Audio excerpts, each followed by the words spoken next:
이병철 회장의 5번째 질문은 이것입니다. 신이 인간을 사랑했다면 왜 고통과 불행과 죽음을 주었는가? 사랑의 하나님이라면 당연히 그가 창조한 피조물이 평안히 살도록 해야 하는데 왜 세상에는 고통과 불행과 죽음이 만연할까요? 이 질문은 많은 사람들에게 수수께끼와 같은 질문입니다. 이 수수께끼 같은 문제를 풀기 위해서는 구속의 원리를 알아야 합니다. 구속 또는 대속이라는 말은 성경 세계의 기초를 이루는 말이지만 세상에서는 사용되지 않는 말이므로 그 말을 설명하면 다음과 같습니다. 하나님께서 사랑의 대상을 창조하시기 전에 먼저 구원 얻을 후사들을 위하여 섬기는 영들을 창조하셨습니다. 그런데 섬기는 일을 목적으로 창조된 영들과 천사장 미가엘과 그의 의사들 사이에 전쟁이 있었습니다. 왜 천사들끼리 싸웠을까요?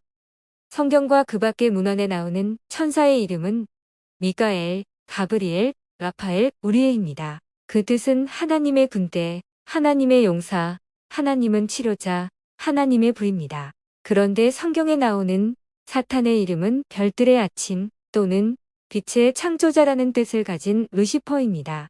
이름의 뜻으로 보아 하나님께서 창조하신 영들 간에 하나님을 옹호하는 천사들과 내가 빛을 창조했다고 주장하는 루시퍼를 중심으로 모인 세력들 간에 싸움이 있었던 것을 알 수 있습니다.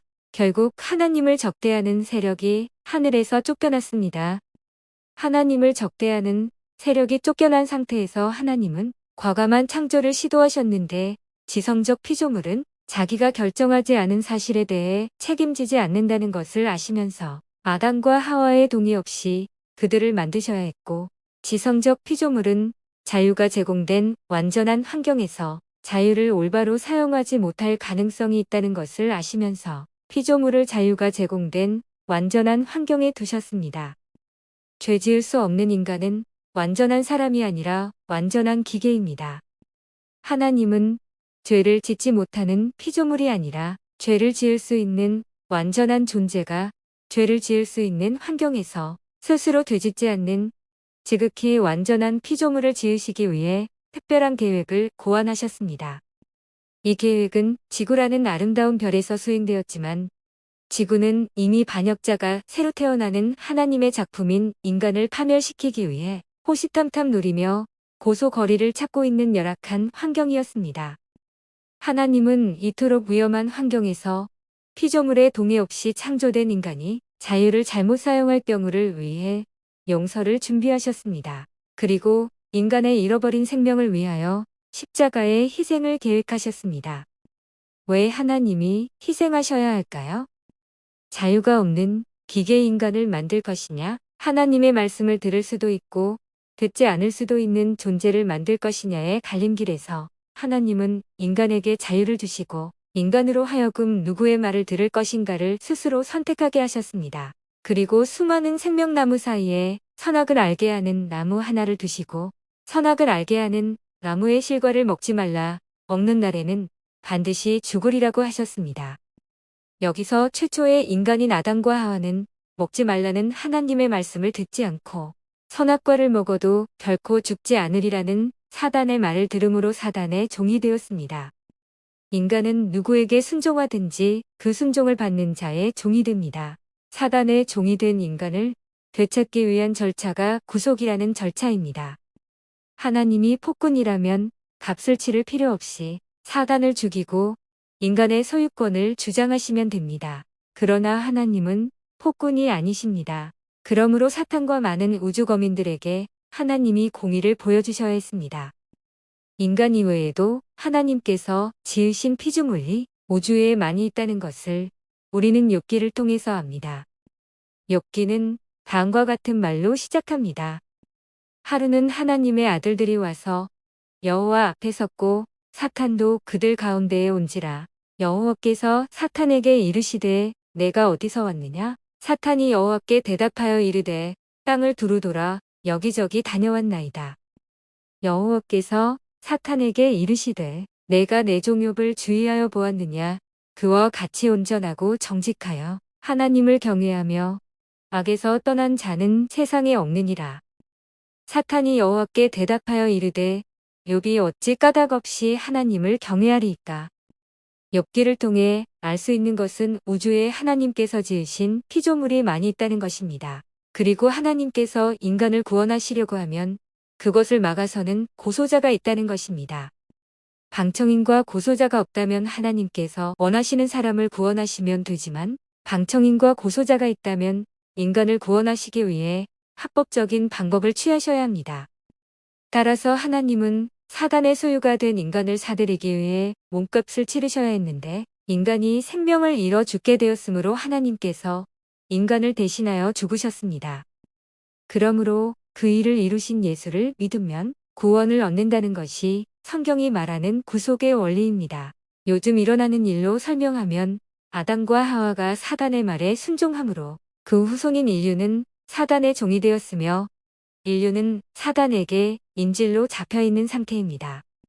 죄수들이 감옥에 가면 거저주는 밥을 먹고 조용히 지내는 것이 아니라 자기네끼리 피 터지게 싸웁니다. 신의 침묵 일부에서 폴스모어 감옥에서 한 해에만 279건의 폭력 사건이 있었는데 교도소는 마치 갱단에 의해 운영되는 듯 한 갱단의 일원이 다른 갱단의 일원을 찌르는 일이 허다했다는 말을 한 적이 있습니다. 이 땅에 전쟁과 폭력과 고통과 죽음이 있는 것은 인간이 모두 사단에게 인질로 잡혀 감옥에 있는 상태이기 때문입니다. 많은 사람들이 이 땅의 일이 신들의 쟁투와 연관되어 있다는 대답을 생소하게 듣겠지만 이것이 성경이 가르쳐주는 답입니다. 그렇다면 인간이 고통을 당할 때 왜 바로 고통에서 꺼내주지 않으실까요? 한 번은 어떤 분이 사랑의 하나님이라면 모진 고통당하는 사람을 왜 그대로 두실까요? 하고 물었습니다. 그래서 저는 그분에게 고통을 당하는 사람들에게 물어보셨나요? 그들이 불행하다고 생각할까요? 하고 되물었습니다. 사랑의 하나님이라면 왜 불쌍한 사람으로 하여금 엎친 데 덮친 격으로 재난을 당하게 하실까요? 영국의 역사가이며 정치가인 토마스 맥컬리 씨는 하나님은 때때로 나를 아무도 모르는 시험과 고통의 구덩이로 떨어뜨릴 수 있다. 거기서 하나님은 당신과 단둘이 만나고 싶어 하시기 때문이다라고 말했습니다.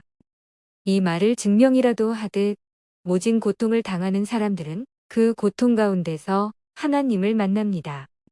고등학교 때 실명하여 지금은 유튜버로 활약하는 김한솔 군은 시각장애를 하나님께서 주신 축복이라고 생각합니다. 그뿐 아닙니다. 희귀병으로 팔다리를 잃은 이용승 씨, 사고로 전신마비가 된 이교환 의사, 의사의 실수로 전신마비가 된 송명희 시인, 화상의 아픔을 딛고 일어선 이지성 교수 등 수많은 사람들이 하나님께 감사하며 살아갑니다. 죽은 신에게 소원을 비는 사람은 있어도 감사하는 사람은 아무도 없습니다. 하나님이 살아 계시다는 것이 너무나도 분명한 사실이기에 600만의 유대인들은 하나님의 음성이 들리지 않을지라도 하나님께 감사하며 죽어갔습니다. 600만의 유대인들이야말로 하나님이 살아계신 600만 건의 증거입니다. 하나님이 살아계시기 때문에 순교자들은 찬미를 부르며 사자에게 찢기움을 당했고 하나님이 살아계시기 때문에 성도들이 화영주에서 감사의 불기둥이 되었습니다. 유일신 신앙을 가진 자들은 이 역설적 상황을 정설로 받아들입니다. 호암의 6번째 질문은 이것입니다. 신은 왜 스탈린이나 히틀러 같은 악인을 만들었나? 아래 글은 2023년 3월 31일자 조선일보의 기사입니다. 일론 머스크 테슬라시 최고 경영자를 비롯해 애플 공동 창업자인 스티브 워즈니악 세계적 AI 석학 교수와 벤지오 교수 등 AI 인공지능 전문가들이 6개월간 첨단 AI 개발을 일시 중단해야 한다고 주장했다. 이들은 독립적인 외부 전문가가 감독하는 안전 프로토콜을 개발할 때까지 모든 AI 연구실에서 오픈AI가 최근 공개한 AI 모델 GPT-4보다 강력한 AI 개발을 최소 6개월간 즉시 중단할 것으로 요청한다고 밝혔다. 최근 AI 챗봇과 챗GPT가 등장하고 이보다 더 성능이 좋은 AI가 나오면서 AI를 규제해야 한다는 목소리가 높은 것은 최첨단 AI가 지구상의 생명 역사에 중대한 변화를 나타낼 수 있다고 생각하기 때문입니다.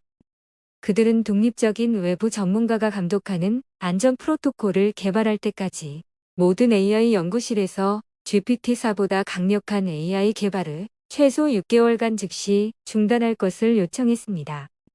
상상할 수 없을 정도로 발전하는 AI에 인간이 두려움을 느낀 것입니다. 그렇게 인간은 그들이 만든 법으로 AI를 통제할 수 있을지도 모릅니다. 그러나 인간에게 도움을 주는 컴퓨터가 해커에게 악용되듯이 AI를 감독하는 안전 프로토콜을 만들어도 AI를 악용하는 사람이 생겨나지 않을까요? 세상을 영들의 전쟁터로 본다면 스탈린이나 히틀러 같은 악인이 나오지 말라는 법이 없습니다.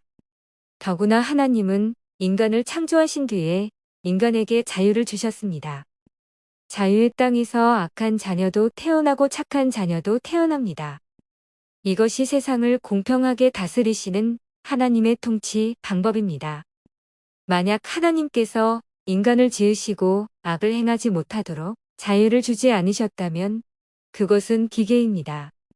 인간은 AI를 만들고 그것을 감독할 생각을 하지만 하나님은 인간에게 자유를 주시고 인간이 자유를 남용할 경우를 위해 당신의 희생을 작정하셨으며 그 희생을 통해 하나님이 사랑이심을 나타내 보이셨습니다. 다음번엔 호함의 7번째 질문인 죄에 대해 말씀드리겠습니다. 감사합니다.